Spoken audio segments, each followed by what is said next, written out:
I had always been an adventurer at heart. Growing up in a small town nestled at the edge of an expansive forest, the woods were my playground. As I grew older, my love for nature transformed into a passion for hiking and exploring the unknown. That's what led me to that fateful night, deep within the forest, far from the safety of the trails I knew so well.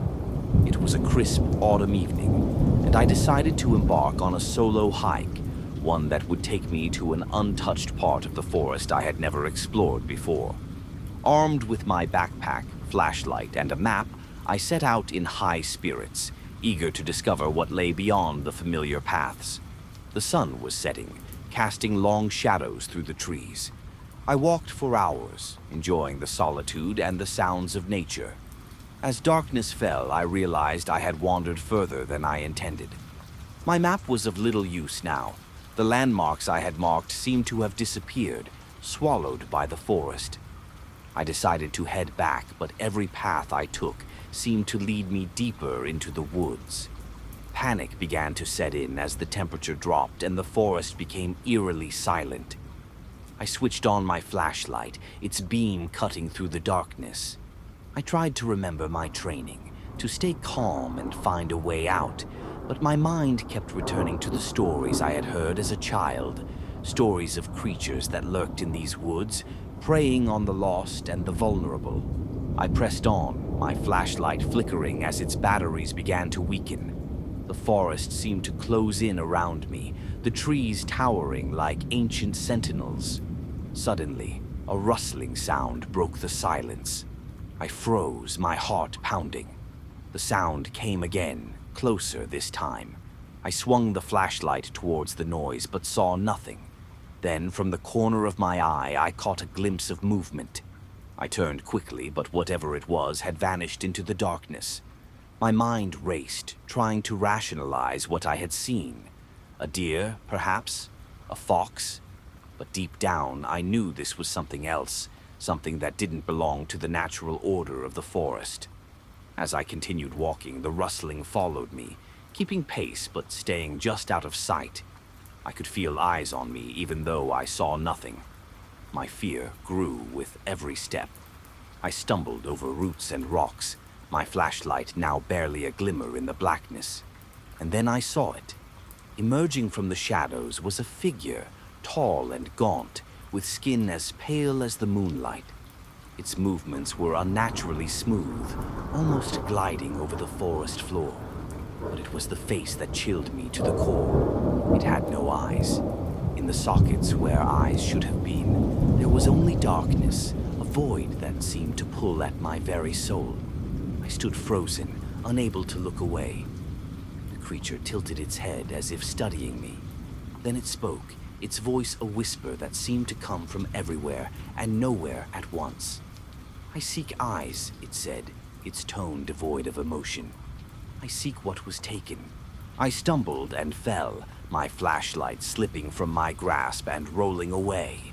In the darkness, I could hear the creature approaching, its footsteps silent, its presence an oppressive weight. Desperate, I clawed my way to my feet and continued running. My breaths came in ragged gasps, my body aching with exhaustion. But no matter how fast I ran, I could feel the creature closing in, its eyeless gaze burning into my back. I burst into a small clearing, the moonlight illuminating the space around me. For a moment, I thought I might have lost it, but then from the shadows it emerged once more. "You cannot escape," it whispered, its voice now tinged with a hint of anger. "I seek eyes." With no other options, I turned to face the creature, my hands trembling. It stepped closer, reaching out with long, bony fingers. In that moment, I understood its desperation, its insatiable need to find what it had lost. "I seek eyes," it repeated, its voice now a mournful plea. "Give me your eyes." I stumbled backward, tripping over a root and falling to the ground. The creature loomed over me, its void-like sockets boring into mine. I tried to scream, but no sound came out. The last thing I saw before everything went dark was its outstretched hand reaching for my face. The search party found me the next morning, deep in the forest, lying in the clearing. They said I was lucky to be alive, that it was a miracle they found me at all. But I knew the truth. The creature had taken what it wanted. My eyes were gone, replaced by darkness. And now, as I sit here, blind and alone, I can still hear its whispers in the night. I seek eyes. The Johnson family moved from New York City to a small town in Mississippi, looking for a quieter life. Their 12-year-old daughter, Emily, was thrilled with the spacious house on the riverbank. One hot July day, Emily convinced her father, Michael, to take her fishing. They rented a small boat and headed downstream. "Daddy, can I go swimming?" Emily asked, looking at the cool water. Michael reluctantly agreed, but warned her, "Stay close to the boat. The current here is treacherous." Emily dove into the water, enjoying the coolness.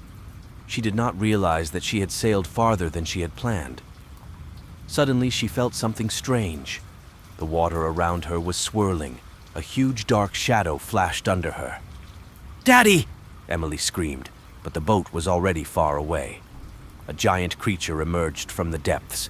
Its skin was pale and slimy, and its eyes were completely white, without pupils. The creature slowly turned its head, listening to the slightest fluctuation of the water. Emily froze in horror. She remembered the stories of the locals about the legendary blind monster of the Mississippi, but she had always thought they were fables. The creature rushed forward. Emily barely had time to breathe before she was pulled under. "Emily!" Michael's desperate cry cut through the air. He jumped into the water without thinking about the danger. Several hours passed. Rescuers found an empty boat drifting downstream. Neither Emily nor Michael were there. Over the next weeks, police and volunteers combed the river. No trace of the father and daughter was found. Mrs. Johnson refused to believe they were dead. She spent her days on the bank, gazing into the water. One evening, she saw something strange. Two figures emerged from the water in the distance. One big, the other small. They looked directly at her with blind white eyes before disappearing under the water again. From that day on, Mrs. Johnson never went near the river again, and the locals added another chapter to the legend of the blind monster. Now he is not alone, and sometimes you can hear children's laughter coming from the depths of the Mississippi on moonless nights. "Come on, Alex," Jason insisted. "This is your chance to finally have some fun and maybe meet someone."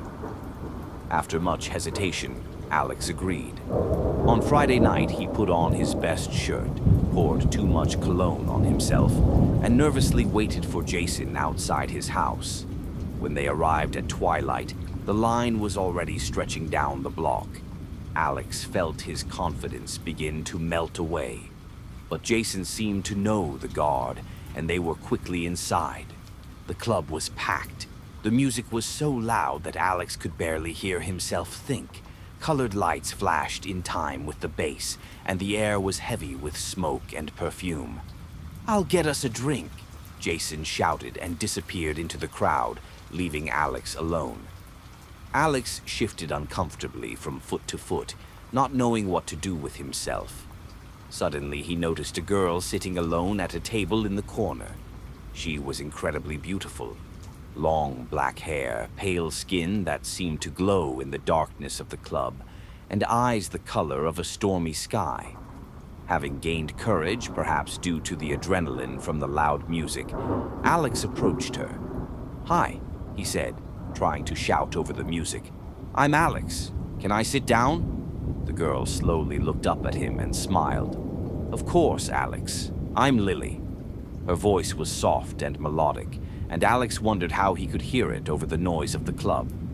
They started talking, and Alex couldn't believe his luck. Lily was not only beautiful, but also smart and interesting. She told him about the places she had been, the books she had read, and Alex was fascinated. "Would you like to dance?" Lily asked after a few hours of conversation. Alex had never been a good dancer, but he couldn't say no to Lily. She moved with incredible grace on the dance floor, and Alex tried not to look too awkward. As they danced, Alex noticed that Lily's skin was cold to the touch, despite the heat in the club. But he was too caught up in her to pay it any mind. "It's too loud in here," Lily said as she leaned into his ear. "Shall we go outside for some fresh air?" Alex agreed, and they walked out the back door into a quiet alley. The night was cool, and Alex noticed that he had forgotten his jacket inside. "Are you cold?" Lily asked, coming closer. "A little bit," Alex replied, feeling his heart beat rapidly. Lily pressed herself against him, and Alex felt her cold body pressed against his. She looked into his eyes, and he saw something strange in them: hunger. "Alex," she whispered, "you are so beautiful, and you smell so good." Before Alex realized what was happening, Lily was leaning down to his neck. He felt a sharp pain as her teeth pierced his skin. Alex tried to push her away, but Lily was incredibly strong. He could feel the life draining out of him with every gulp of his blood. "Don't be afraid," Lily whispered, pulling away from his neck for a moment. "It'll be over soon. Or maybe you want to join me, to live forever." Alex couldn't speak. His vision was blurring and his body was weakening. He thought about his parents, about Jason, about all the things he still wanted to do in life. "No?" Lily asked, looking into his eyes. "That's too bad. You would have been a great companion." The last thing Alex saw before the world went black were Lily's blood-red eyes and her sharp, fanged smile. The next morning, club employees found Alex's body in an alley. The police wrote it off as another unsolved murder. Jason was devastated by the loss of his friend, and for a long time could not forgive himself for leaving him alone in the club.